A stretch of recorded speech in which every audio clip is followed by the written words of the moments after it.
குளிச்சுட்டு அப்படியே பெரிய குழந்தைங்களுக்கெல்லாம் தண்ணி விட்டுட்டு அப்படியே வாசல் தெளித்து கோலமும் போட்டாச்சு. கொஞ்சம் தண்ணி ஏன் டெய்லி கொஞ்சம் தண்ணி விட்றீங்க பார்த்தீங்கன்னா, அதுக்கு கரைச்சல் விட்டுருந்தேன் டைல்யூட் பண்ணி பழைய இலைங்களெல்லாம். அதனால் இப்போ தான் அதுக்கு கொஞ்சம் வளர ஆரம்பிச்சிருப்பாங்க.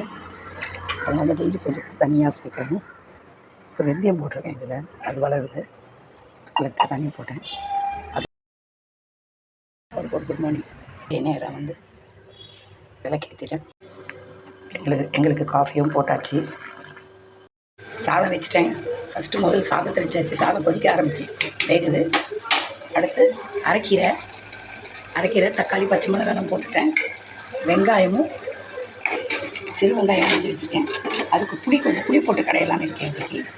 ஏன்னா இனிமேல் வந்துருச்சு வெயில் நாள், கொஞ்சம் புளி சேர்க்குற மாதிரியான சமையல் பண்ணாத கரெக்டாக இருக்கலாம். இத்தனை நாள் பருப்பு போட்டு செஞ்சுட்டு இருந்தேன். இப்போ புளி போட்டு செய்கிறேன்.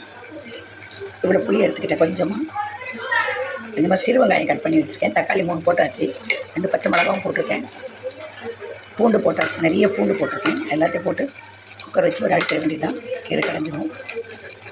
அதுக்குள்ளே சாதத்தையும் பார்க்கணும். கொஞ்சம் மஞ்சத்தூளும் போட்டாச்சு. கீரையும் தாளிச்சாச்சு. கீரையும் வெந்துருச்சு. தாளிக்க போகிறேன். வாழைக்காய் வறுக்கிறேன்.